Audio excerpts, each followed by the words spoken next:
a Jesús, entregar esta parte a nuestra hermana Luni Nay de Gabriel, amén. Ella con cada uno de nosotros, con Dios y cada uno de nosotros. Que Dios le bendiga a todos. Dios le bendiga. Dios le bendiga de una manera especial a todos los que están sintonizados esta noche en el servicio juvenil a través de las distintas plataformas, ya sea por Zoom, ya sea a través de Facebook y ya sea a través de YouTube. Dios bendiga de una manera especial cada una de sus vidas y la de sus familias. Reciban un abrazo fuerte de parte de mí y de mi familia, de mi amado esposo, Lorenzo Gabriel Lindy, y de mis 3 hijos, pues Rosa Silvania, Adriel y Lujanis. Para mí es un grato placer estar en esta noche, pues disertando la palabra de Dios y bueno, esperando que el Señor hable a nuestras vidas de una manera poderosa. Vamos así a estar buscando en nuestras Biblias, a los que les sea posible, la palabra de Dios en el segundo libro de Reyes, en su capítulo 20, los versículos del 1 al 6.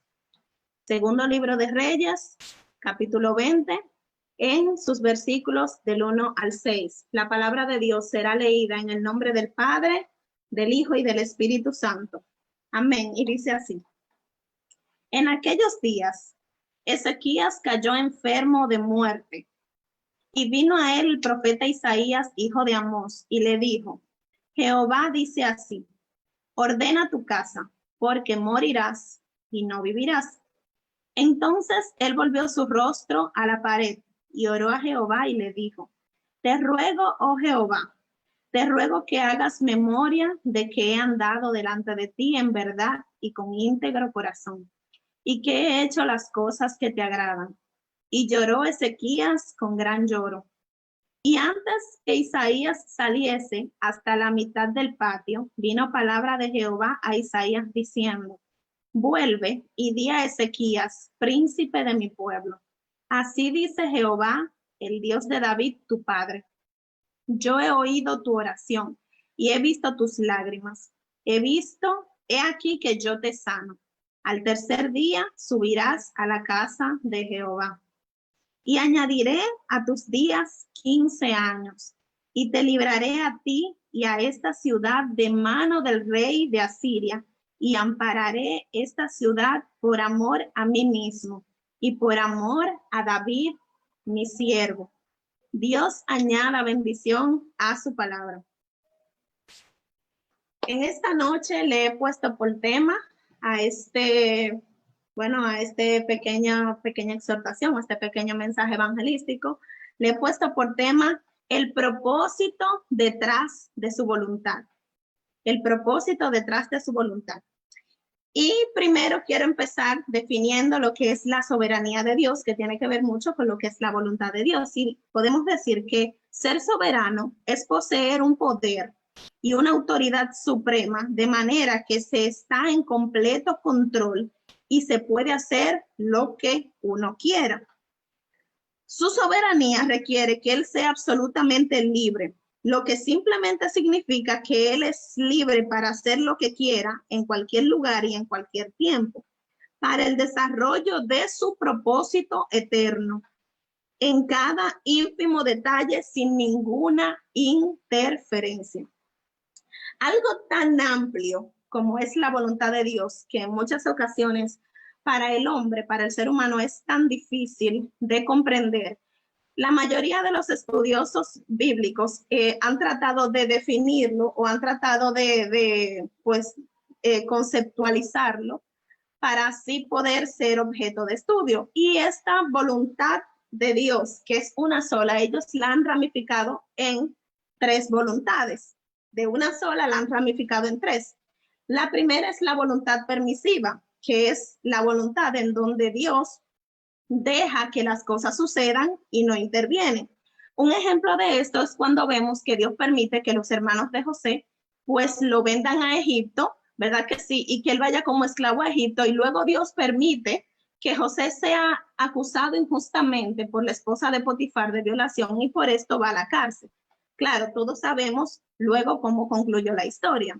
También tenemos como ejemplo de la voluntad permisiva de Dios es que lo que pasó con Job. Dios deja que el enemigo pues le quite todos sus bienes a Job y aún que mate a sus hijos y aún que le quite su salud, ¿verdad? Dios no interviene, sino que deja que el enemigo haga esto con Job.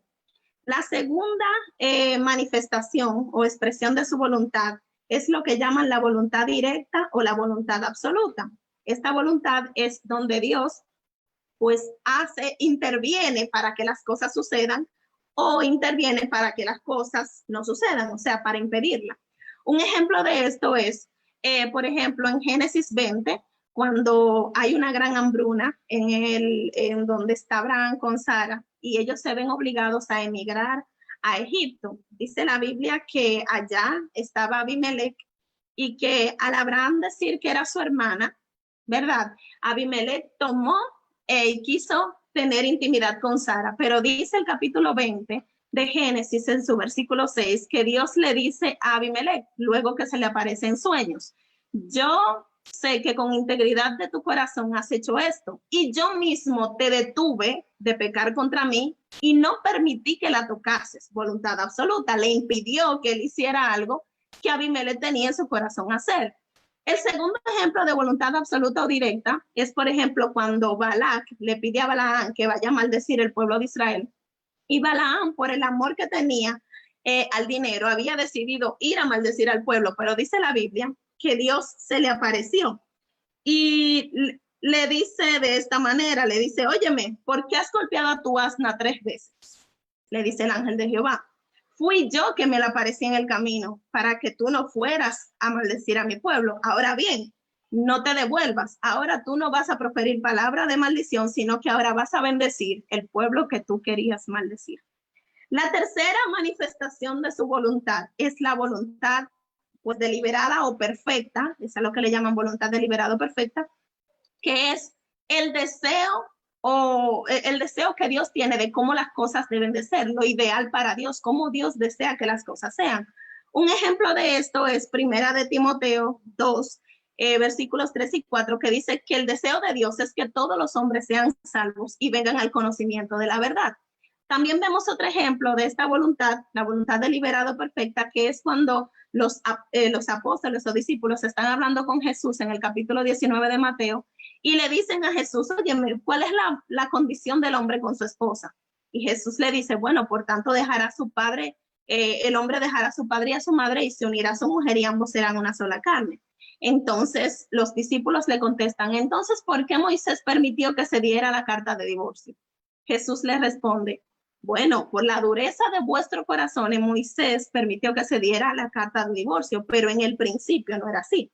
En pocas palabras, el deseo que Dios tiene es que Él creó una unión que no iba a ser deshecha o no iba a ser interrumpida solamente por la muerte para que sea un pacto perpetuo. Ese es el deseo de Dios con respecto a las parejas. Pero ya después de haber resumido un poquito la forma en que muchos estudiosos definen esta gran voluntad de Dios, que tiene diferentes manifestaciones, quiero decirles que en la mayoría nosotros no podemos identificar la voluntad de Dios para muchas situaciones que a nosotros nos pasan a diario. Y muchas veces vemos que nosotros vivimos situaciones, experimentamos muchas cosas en nuestras vidas, pero se nos hace difícil entender cuál es la razón por la que Dios nos permite vivir muchas cosas y aún así también cómo Dios permite que muchas cosas en el mundo sucedan. Hoy vamos a estudiar la historia de Jacob y Esaú. De Jacob y Esaú, porque muchas veces cuando nosotros no podemos interpretar cuál es el propósito detrás de la voluntad de Dios, incurrimos en muchos errores y tomamos caminos tangentes que en vez de acercarnos al propósito, lo que hacen es que nos alejan. Entonces, Dios en su infinita misericordia en muchas ocasiones tiene que intervenir para alinearnos a su propósito. Y esto es también porque nosotros muchas veces no logramos entender lo que Dios quiere hacer en nuestras vidas en determinado momento. Dice la Biblia en Efesios 1, 8 y 9, que Dios nos dio en abundancia toda sabiduría y entendimiento. Él nos hizo conocer el misterio de su voluntad conforme al buen propósito que de antemano estableció en Cristo. O sea que en nosotros está el entendimiento y la sabiduría que Dios nos ha dado para que en un momento, aunque nosotros veamos que Dios ha permitido en su voluntad o ha interferido para que algo suceda en nuestras vidas, Dios también nos ha dado la sabiduría para que nosotros podamos descubrir el propósito que está detrás de esa voluntad. La Biblia habla de Jacob, ¿verdad? Y Esaú dice que Isaac tomó por mujer a Rebeca. Era de 40 años cuando él se casó con Rebeca. Y dice que Rebeca era estéril y Isaac oró para que Rebeca pudiera concebir. Y dice la Biblia que Rebeca concibió y he aquí que habían gemelos en su vientre. Pero estos gemelos estaban luchando entre sí. Y por la lucha que tenían entre sí, ella tuvo que consultar a Jehová acerca de esto. Y dice la Biblia que Dios le dijo, óyeme, lo que pasa es que hay dos naciones dentro de ti y dos pueblos están siendo divididos desde tus entrañas. Un pueblo, ¿verdad?, le servirá al otro y el menor servirá al mayor. Dice que aquí en el momento del alumbramiento, cuando ya ella iba a dar a luz, que sale Esaú, rubio y velludo, por tanto le pusieron por nombre Esaú, que significa velludo, y tomado por el calcañar de su hermano sale Jacob. Por ende fue llamado Jacob, que significa suplantador. Y vemos que estos niños fueron creciendo, pero vemos en el desarrollo de la historia cómo Jacob todo el tiempo procuró pues haber sido el primogénito o haber obtenido el beneficio de haber salido primero, como lo obtuvo Esaú. Y dice la Biblia que en un momento Esaú regresa de cazar y cuando llega le dice, oye, dame de ese guiso que tú estás haciendo. Sin embargo, lo que Jacob, lo primero que le dice es, no te daré de mi guiso a menos que me vendas tu primogenitura. En ese momento Esaú tuvo en poco la primogenitura y le contestó, he aquí que yo voy a morir, ¿de qué me va a servir la primogenitura? Y así, literalmente dice la Biblia, así despreció Esaú la primogenitura. La primogenitura tenía muchos beneficios, o sea, cuando una persona o cuando un niño varón nacía de primero, era el primogénito, tenía una serie de beneficios. Durante los tiempos de la Biblia, el primer hijo disfrutaba de una posición privilegiada por ser el primogénito. Entre los derechos que tenía era que tenía una doble porción de la herencia de su padre. Segundo, recibía una bendición de su padre antes de morir. Y tercero, era quien era designado como cabeza de familia o para seguir la descendencia en quien sería llamada descendencia. Es decir, que después, si ustedes se fijan, tuvieron que Ismael ser apartado de Abraham para que fuera llamado descendencia en Isaac, porque el propósito era con Isaac. Bueno, en caso de que Dios hubiese tenido propósito, ¿verdad?, con Esaú, que era quien le correspondía, pues al Esaú ser el primogénito, era el encargado de seguir la descendencia familiar. Pero es interesante porque vemos que después que le toma la primogenitura, ¿verdad?, le da el plato de lentejas y toma la primogenitura, la Biblia dice que en una ocasión Isaac le dice a su hijo Esaú, óyeme, ve al campo y caza algo, hazme un guiso como a mí me gusta y yo he aquí que te voy a bendecir. La Biblia establece que Rebeca escuchó esto que Isaac le había dicho a Esaú y corriendo alistó a Jacob y le dijo, óyeme, tráeme 2 corderitos, vamos a guisarlo, vamos a hacerle el guiso como a tu papá le gusta, para que tú obtengas la bendición de tu hermano. Y ahí hicieron, pues, planificaron todo de manera que a los ojos de Isaac, que ya por cierto, por haber estado avanzado en edad, ya sus ojos habían oscurecido, es decir, estaba ciego, para que Isaac pensara que cuando Jacob le llevara el guiso, era su hijo Esaú. Y todos sabemos lo que aconteció. Sabemos que Jacob obtuvo la bendición de su hermano Esaú y que Esaú, al regresar, no pudo obtener la bendición que le correspondía. Y es interesante ver esta historia porque nos damos cuenta de cómo Dios permite todas estas cadenas de acontecimientos si no interviene.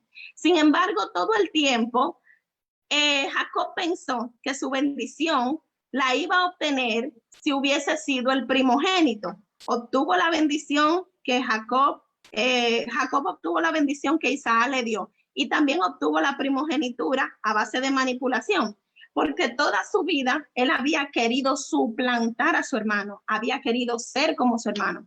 Pero lo que Jacob nunca se había dado cuenta era que la voluntad de Dios desde el principio era que él fuera el menor, porque la palabra que estaba sobre él era que el mayor serviría al menor, y el hecho de que Jacob no conociera el propósito detrás de la voluntad de Dios lo hizo ir por caminos errantes, por caminos diferentes a su voluntad. Él obtuvo la bendición de Isaac y también obtuvo la primogenitura, pero dice la Biblia, que es lo más fascinante, porque es uno de los textos bíblicos en donde se ve claramente la manifestación de las tres voluntades de Dios, que Dios permitió, la Biblia dice que se creó en Esaú un sentimiento de rencor y de odio hacia su hermano. Dice que odió a Jacob porque había engañado a su papá para obtener su bendición. Y es interesante porque Dios permite que este sentimiento se despierte en Esaú, voluntad permisiva, y esto hace que Esaú, dice la Biblia, literal, dice que Esaú pensó en su corazón, llegará los días del luto de mi padre y cuando mi padre muere, entonces yo voy a matar a mi hermano. Y es interesante porque vemos que la Biblia establece que le fue dado aviso a Rebeca. Y uno se pregunta, si Esaú pensó esto en su corazón, si esto lo maquinó desde sus pensamientos, ¿quién entonces le dio aviso a Rebeca? Dice el salmista en el Salmo 139, he aquí, aún no está la palabra en mi lengua, y he aquí, Jehová, tú la sabes toda. Entonces a Rebeca le fue revelado las intenciones del corazón de Esaú. Y dice, óyeme Jacob, es momento de que vayas a Padán Aram, que vayas donde mi hermano Labán y allá pues consigas mujer y te cases. Y dice que Dios intervino para, ¿verdad? Dios intervino para decirle a Rebeca cuáles eran los pensamientos más ocultos del corazón de Esaú, para librar a Jacob, porque el propósito de Dios era con Jacob. Y dice que en ese momento Jacob se presenta delante de su padre, Isaac. Isaac le dice, hijo mío, ojalá y que Dios haga de ti una gran nación. Ve ahora a donde el hermano de tu madre y toma mujer de allá, de las hijas de Labán, y no cojas mujer cananea, porque las mujeres cananeas no son lo que realmente yo quiero para ti o lo que realmente te conviene. Y es interesante porque Jacob sale de la casa de su padre y antes de ir sale de esta palabra, que Jehová te dé la bendición de Abraham. ¿Por qué es interesante que Isaac le diga que Jehová te dé la bendición de Abraham? Porque todo el tiempo el pensamiento de Jacob era que su bendición y que su propósito en la vida era obtener la primogenitura, era obtener la bendición de Isaac. Y realmente la bendición de Isaac era especial, pero mayor era la bendición que Dios había establecido para él. Entonces, cuando Jacob sale, que se va de camino a Padán Aram, dice que anocheció y que tomó varias piedras y que al momento de tomar varias piedras se recostó. Y ahí, en medio de esta situación en donde él estaba huyendo de su hermano, en donde estaba lejos de su familia, en donde estaba lleno de incertidumbre, estaba lleno de dudas, estaba lleno de temor, allí Dios se le revela y le dice Jacob, y dice que él vio una escalera que estaba desde la tierra hasta el tope del cielo y que allí en el tope en el cielo estaba Dios. Y dice la palabra de Dios que allá en el tope estaba Dios y le dice, Jacob, yo soy el Dios de Abraham, tu padre, y soy el Dios de Isaac, tu padre. No temas, porque esta tierra en la que tú estás, yo te la daré por heredad. Gloria al Señor. Y también le dice a Jacob, óyeme, no tengas temor, porque he aquí yo te guardaré donde quiera que tú vayas y no te dejaré hasta que no haya hecho lo que te he dicho. Y sale Jacob, y allá todos conocemos la historia, trabajó 20 años, gloria al Señor, en la casa de Labán, y allá recibió a sus 2 esposas y 2 concubinas, gloria al Señor, a Lea, a Silpa, a Bilha y a Raquel. Y cuando viene de regreso, que ya Dios le da la autorización para que él regrese a su tierra, me gusta porque en ese momento se resume todo el propósito por el que Dios lo había hecho el menor. Dice la Biblia en Romanos que cuando Rebeca concibió de Isaac a los 2 gemelos, he aquí que no habían hecho ninguno de los 2 ni bien ni mal, sino que para que permaneciese el propósito de elección según la voluntad de Dios, propósito detrás de su voluntad, dice que fue dicho que el menor serviría al mayor. Por tanto, por lo que está escrito, a Jacob yo amé, mas a Esaú yo aborrecí. Cuando él viene de regreso, entonces, ya de haber experimentado al Dios de sus padres, de haber servido al Dios de sus padres, de haber tenido la revelación del Dios de sus padres, que tuvo la revelación de Dios, no en el momento en que cualquiera hubiese esperado, porque había tenido de manera ilícita la bendición, había salido engañando a su hermano, enemigo de su hermano, pero a Dios no lo limita eso, los errores que hayamos cometido, porque el propósito que Dios tiene con nosotros lo va a establecer por encima de lo que sea. Y dice que cuando él regresaba, tuvo tanto miedo de su hermano que tuvo que dividir los campamentos y puso a las concubinas y a sus hijos delante. Y luego más atrás puso a Lea y a sus hijos y por último a Raquel y a sus hijos. Y él se quedó solo. Y dice que en ese momento que él se quedó solo, comenzó a combatir con un varón.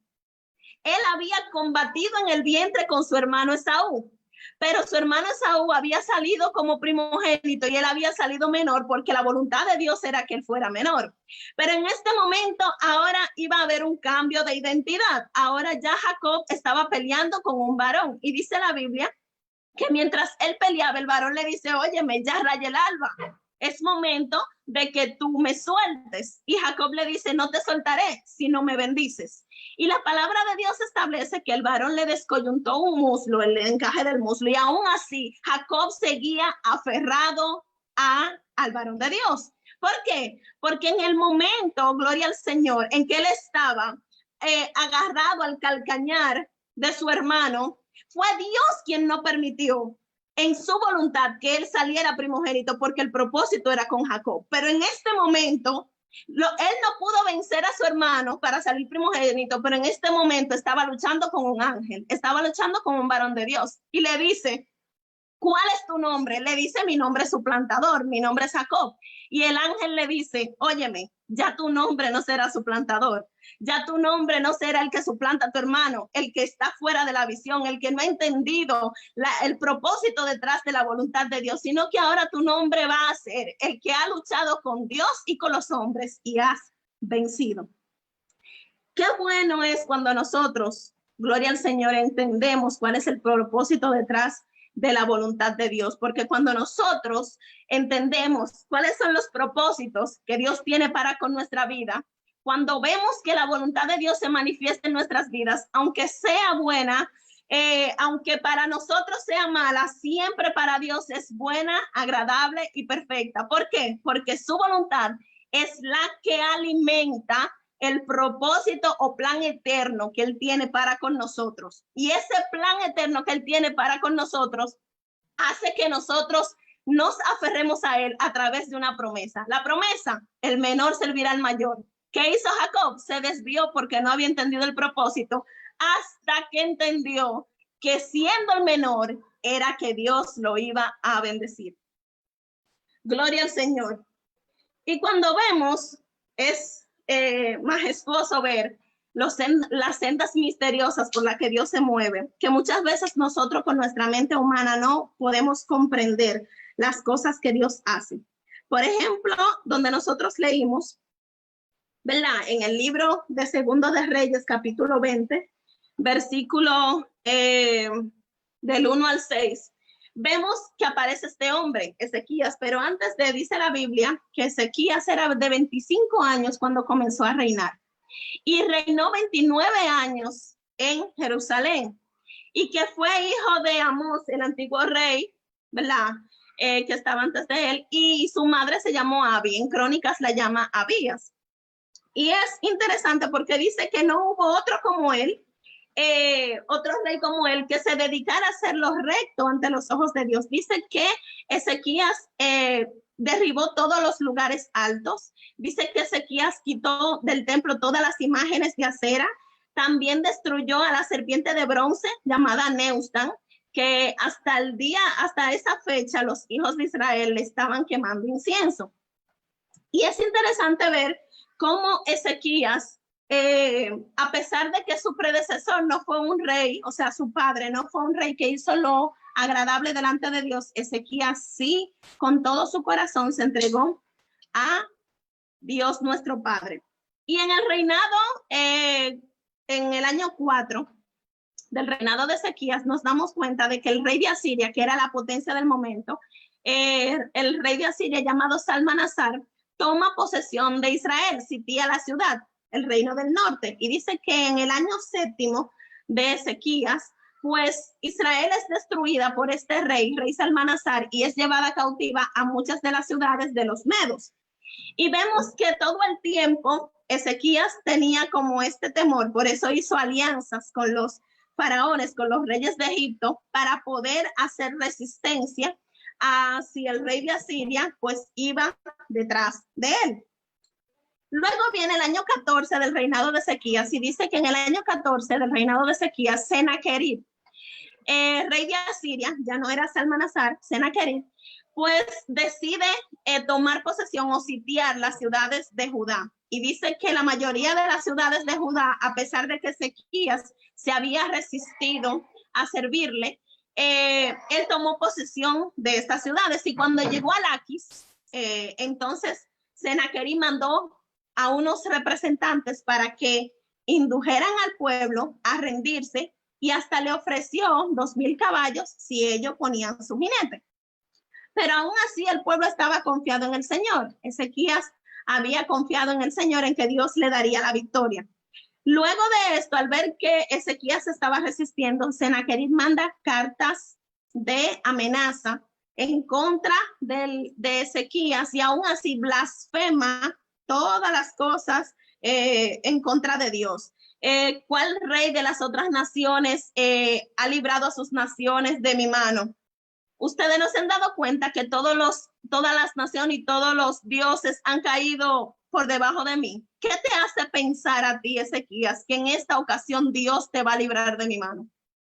Y dice la palabra de Dios que Ezequías tomó todas estas cartas y fue al templo y oró. Y le dijo: Señor, mira lo que está diciendo este rey. Está diciendo que tú no puedes librarme porque los dioses de las demás naciones no lo han librado, pero él se ha equivocado, porque los dioses de las demás naciones no son dioses. Tienen boca, mas no hablan, tienen ojos, mas no ven, tienen oído, mas no oyen, pero tú sí eres el Dios verdadero. Entonces, mira lo que está haciendo este rey, que está blasfemando tu nombre. Y es interesante y maravilloso y súper poderoso, porque vemos que Dios manda a Isaías y dice: así dice Jehová. ¿Acaso tú no te has dado cuenta, Senaquerib, que todo esto que está pasando yo desde el principio lo tengo ideado? Voluntad, aleluya. Tú no te has dado cuenta que toda esa prepotencia y todas tus palabras han sido desde la antigüedad cosas de mi dominio. Tú no estás haciendo nada que yo desconozca.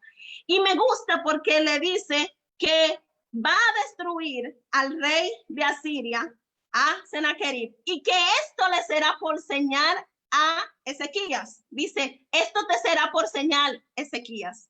El primer año tú vas a comer de lo que nazca sin que ustedes siembren. El segundo año van a comer de lo que nazca sin que ustedes siembren tampoco. Pero el tercer año ustedes van a sembrar y van a cegar, y de esto van a comer. Gloria al Señor. Y es interesante porque esto pasó en el año 14 del rey Ezequías, pero dice la Biblia en el capítulo 20, que fue que leímos, que un poquito más para adelante, en el mismo año 14, después de que él fue librado del rey Sennacherib, Dios le dice lo siguiente: Ezequías, ordena tu casa, porque de cierto morirás y no vivirás. Entonces, en la mayoría de las ocasiones vemos que cuando vemos que se predica de esto, lo utilizamos mucho para decir que la oración de Ezequías hizo que Dios le devolviera la vida, le devolviera la salud. Gloria al Señor. Y dice la palabra de Dios que Ezequías se volteó en la pared y dijo: Señor, solamente recuerda que yo he sido íntegro contigo y que yo he andado en tus caminos. Y dice que lloró largamente o amargamente. Gloria al Señor. Y es interesante cuando vemos esta oración de Ezequías, porque dice que no había salido bien Isaías al patio cuando Dios le dice: óyeme, devuélvete y dile a Ezequías que yo lo voy a sanar.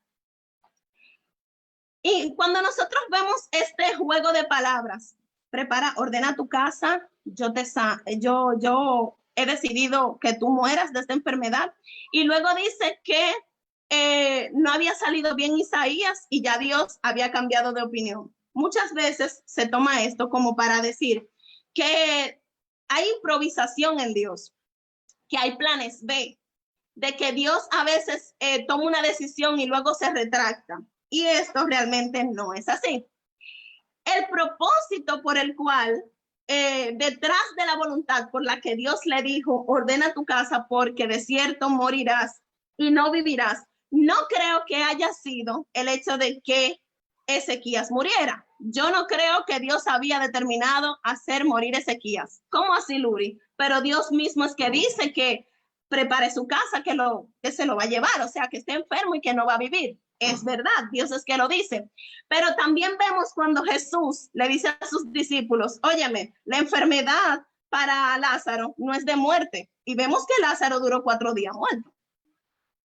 Propósito detrás de su voluntad. Su voluntad era permitir que Lázaro durara 4 días muerto. Pero el propósito detrás de esa voluntad era que esa enfermedad no era para muerte, porque era para que vieran que Dios tiene autoridad sobre la muerte. Y aún así, poder oponerse a los pensamientos y corrientes de los saduceos que habían dicho en ese momento que no había resurrección después de la muerte.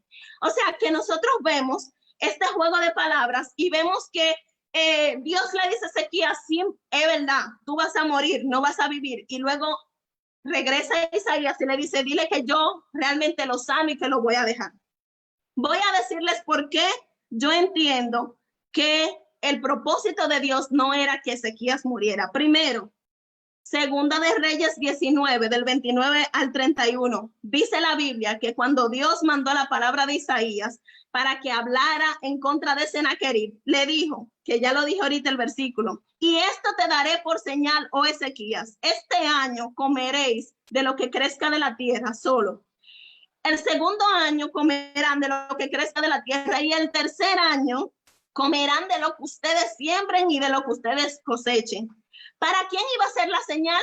La señal iba a ser para Ezequías. Si Dios había determinado llevárselo en el año 14 de su reinado, ¿cómo la señal iba a decir de que Ezequías al tercer año iba a sembrar y iba a comer? Gloria al Señor.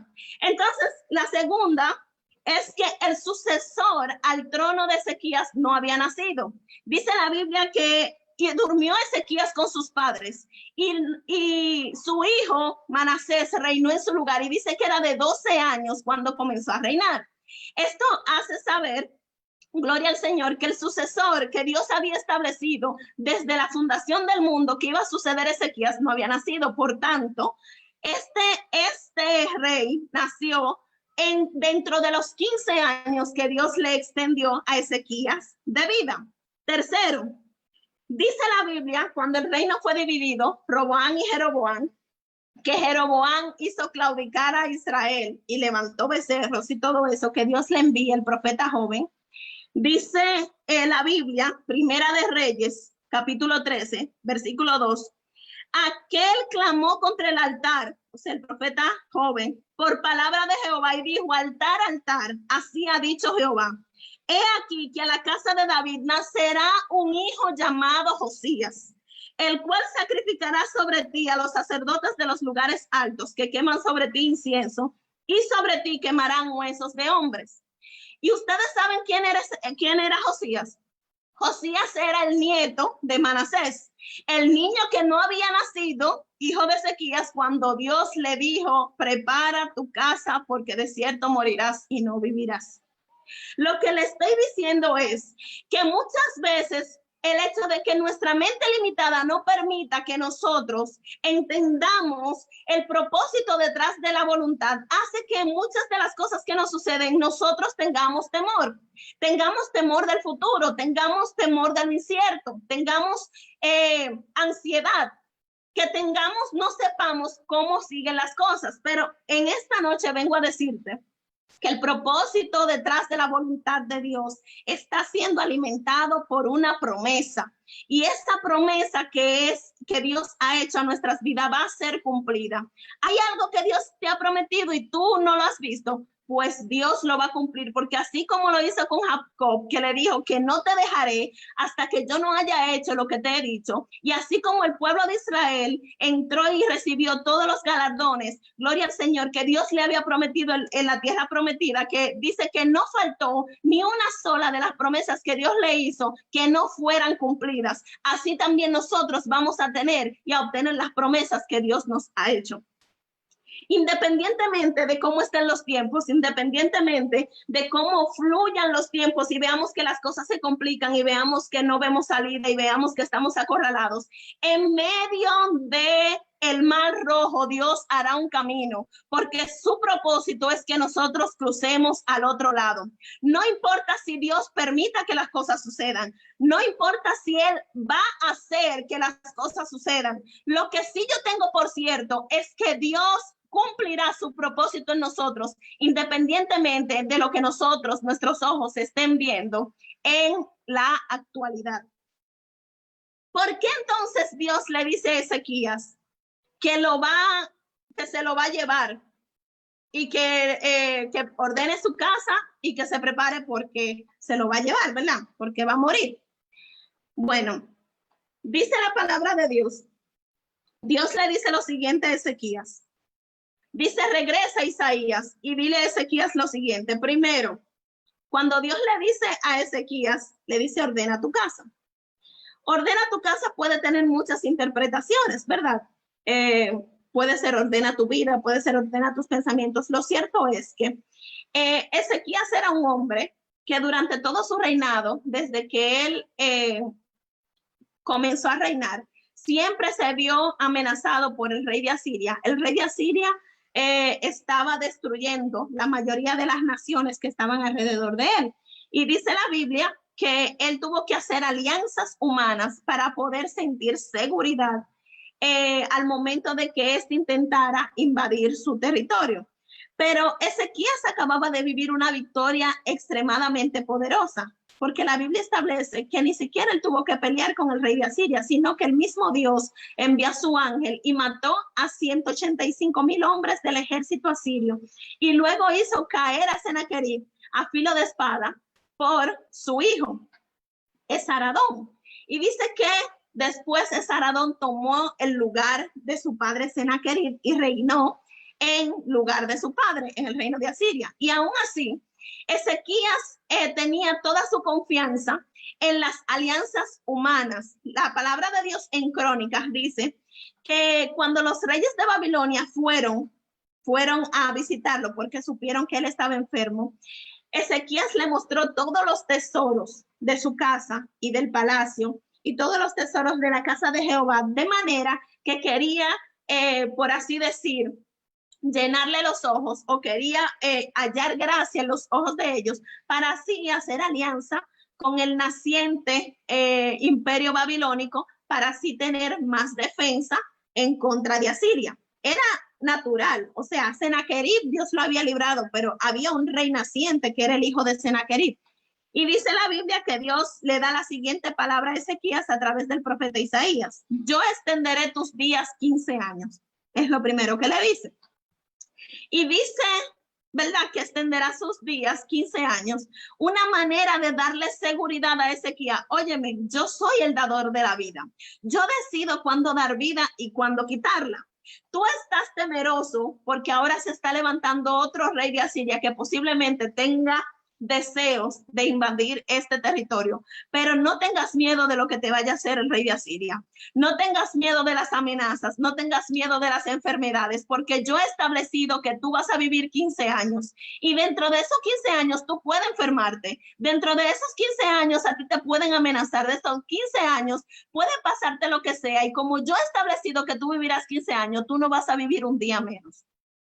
Lo segundo que Dios le dice a Ezequías es que te libraré a ti y a esta ciudad del rey de Asiria, y ampararé a esta ciudad por amor a mí mismo. En pocas palabras, tú no tienes necesidad de hacer alianzas humanas para tú sentirte seguro. Yo soy tu amparo y fortaleza. Yo soy tu pronto auxilio en las tribulaciones. Yo acabo de enviar a mi ángel para destruir a Sennacherib.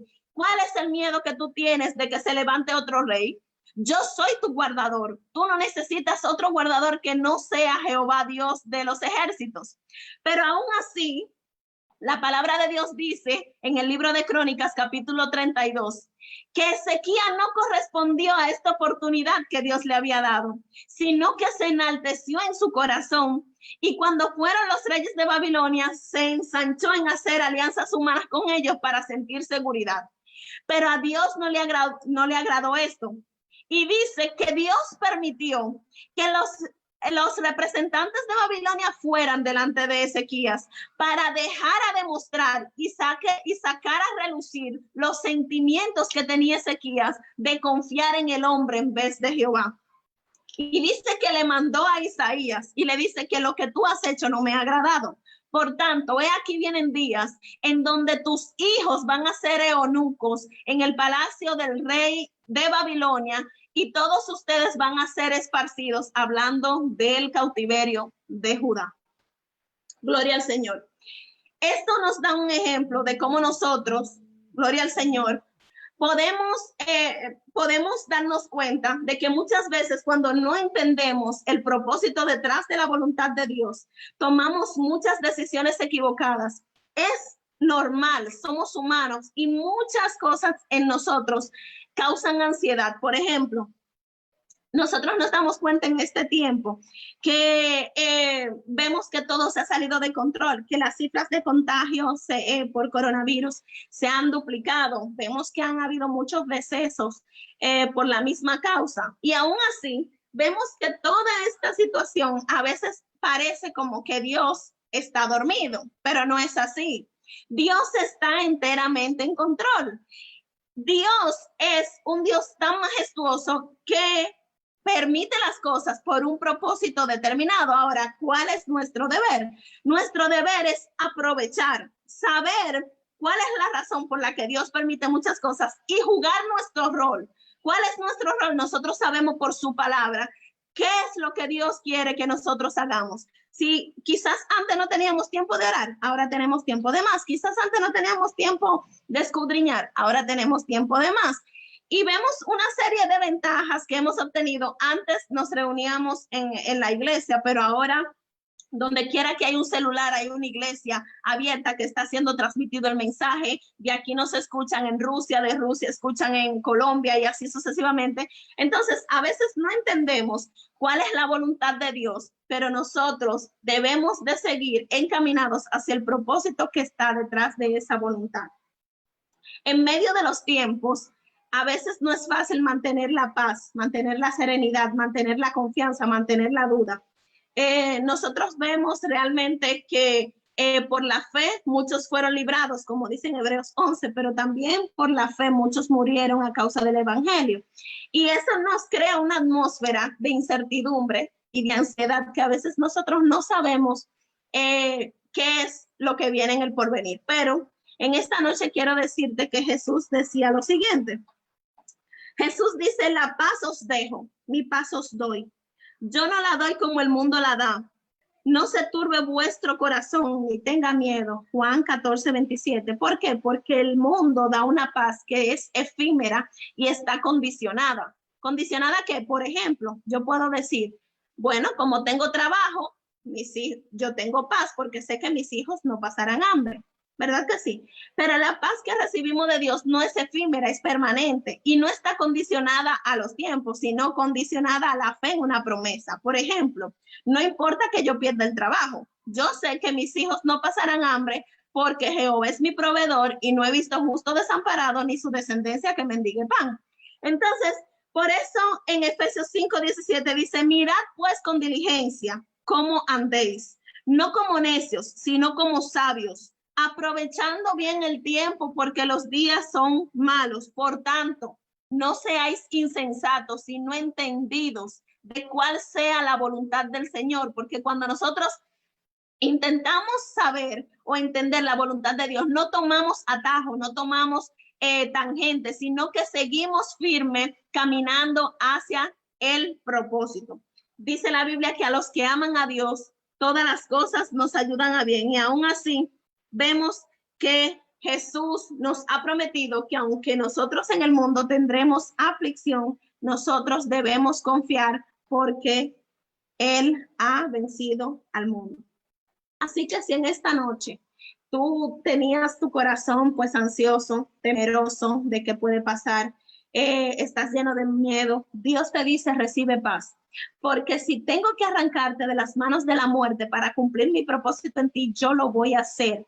Ahora, tú no vas a morir cuando el diablo diga. Tú no te vas a ser destruido cuando el diablo diga, ni cuando diga el sistema, ni cuando diga nadie. Yo he establecido tu principio y en mis manos está palpado hasta el último día de tu vida. Yo soy quien doy la vida y yo soy quien la quita. Claro, dentro de la prudencia siempre nosotros no exponernos, porque el mismo Jesús hablando en el desierto con Satanás le dijo que no tentarás al Señor tu Dios. Siempre dentro de la prudencia, pero tampoco están nosotros aéreos como que realmente escondidos o estar nosotros, ¿verdad? Temerosos, porque Dios no nos ha dado espíritu de cobardía, sino de poder, de amor y de dominio propio. Recuerden que tú guardarás, hablando de Jehová, Jehová guardará en completa paz aquel cuyo pensamiento en él persevera, porque en él ha confiado. Confíen en Jehová ustedes perpetuamente, porque en Jehová, el Señor, está la fortaleza de los siglos. Dios le bendiga de una manera especial, Dios le bendiga. Y quiero hacer una oración bien corta por esos corazones que yo sé que están llenos de incertidumbre, ansiedad, de temor, de miedo por todo lo que está aconteciendo, para que Dios le recuerde a cada quien el propósito por el cual ha permitido que estas cosas sucedan. Recuerden que nada se escapa de su voluntad y que todo está fríamente calculado en las manos de Dios. Padre, en el nombre de Jesús, te alabamos, te glorificamos y te damos gracias, Señor. Gracias por este momento que tú nos permites, Señor, hablar de tu palabra, Señor. Que sea palabra de fortaleza, de levantamiento y sobre todo de fe y de paz en cada corazón. Mire esos corazones que han estado temerosos, ansiosos o llenos de incertidumbre, Señor. Yo te pido a ti que traigas paz en cada uno de ellos para que seas tú glorificado en cada uno de ellos, Señor. Sabemos que tus propósitos van a ser cumplidos, Señor, a cabalidad por encima de todas las adversidades y de todos los pronósticos. Tú sabes, Dios mío, interferir cuando quieres que algo suceda. Tú sabes, Dios mío, permitir para que las cosas sucedan. Al final, tú eres quien tiene entero control de toda nuestra situación. Te agradecemos, Señor, por este tiempo. Te agradecemos por todo lo que tú has permitido, porque sabemos que cuando se trata de ti, Señor, tu voluntad es buena, agradable y perfecta. Dios les siga bendiciendo de una manera especial y la persona que continúa, nuestro pastor o el hermano Marcelo.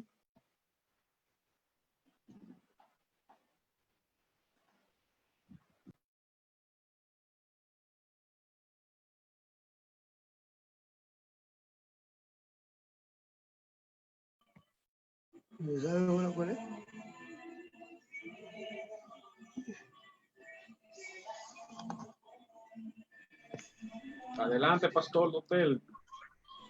Amén. Dios le bendiga a todos y a todas en esta gloriosa y hermosa noche que el Señor nos ha dado para que nos gocemos y alegremos en Él. Amén. Dios siempre tiene una palabra fresca y poderosa de fortaleza para su pueblo, para su iglesia, para sus hijos. Amén y amén. Qué bueno estar quietos y conocer que yo soy Dios. Y Dios guardará en completa paz aquel cuyo corazón en Él persevera, porque en Él ha confiado. Amén, amén, amén.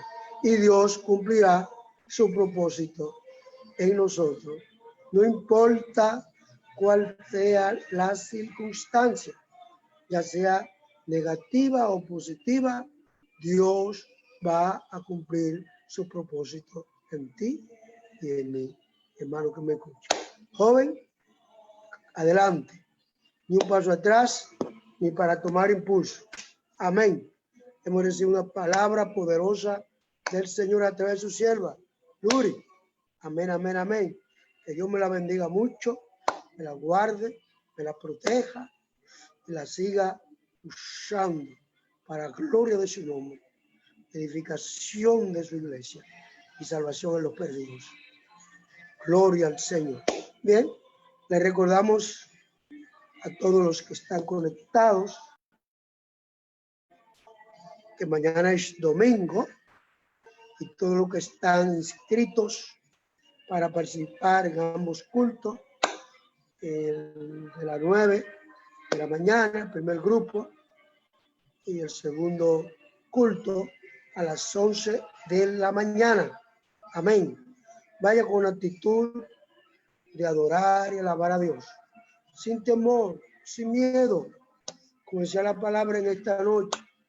Dios nos ha dado a nosotros espíritu de temor, sino de poder y de dominio propio. Gloria al Señor. Así que confiado en el Señor, mañana vamos al templo, porque Dios cuida de su pueblo. Alabado sea Dios. Aleluya, aleluya. Gloria al Señor. Dios es bueno y para siempre su misericordia. Sigamos orando, hermanos, por la iglesia principalmente. Amén. Por todos los hermanos que están afectados de salud, que están contagiados. Amén.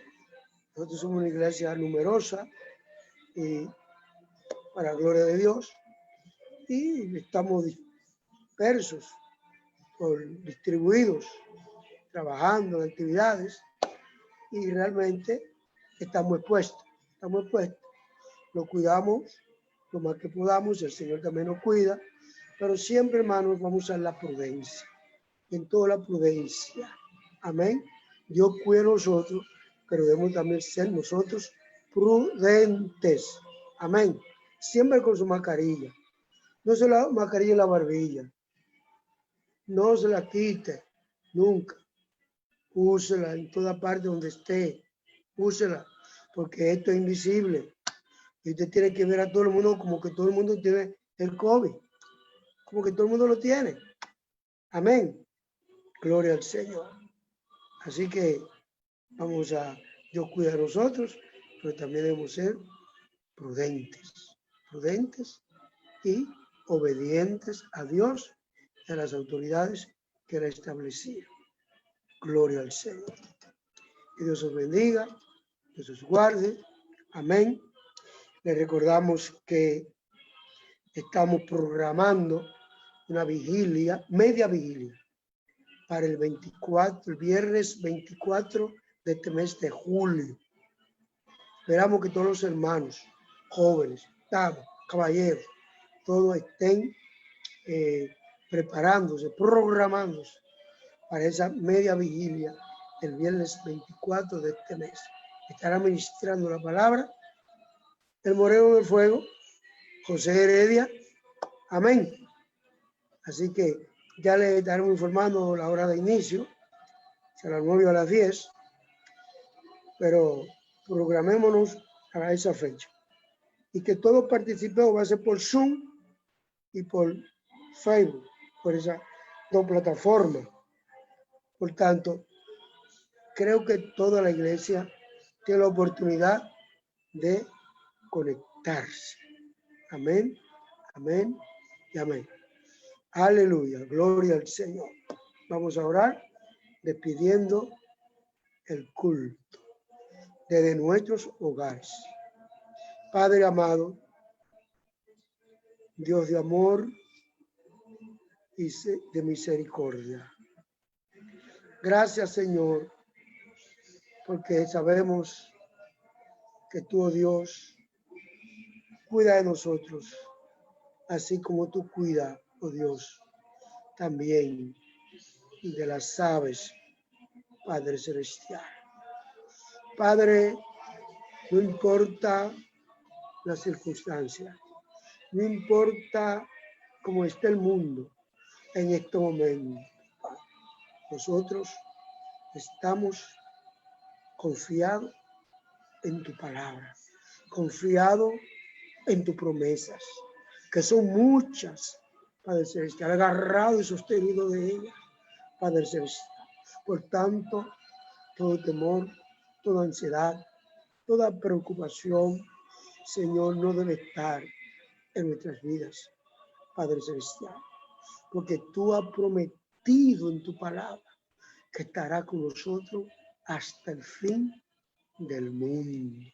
Gracias, Señor. Nos ponemos en tus manos, como siempre, en tus manos que son poderosas, divinas, santas, manos de poder, manos de salud. Oh, gracias, Señor, gracias, gracias por tu presencia. Gloria a Dios. Gracias, Señor, gracias, Señor. Gracias, gracias, gracias. Estamos en tus manos, Señor. En cada hogar, cada familia, guárdala y bendícela y prospérala en el nombre de Jesús. Amén, amén y amén. Oremos por la familia de Luri, tanto por su mamá como por su esposo, toda su familia, para que el Señor cuide de ellos y los guarde y los proteja. Dios le bendiga, Dios le guarde.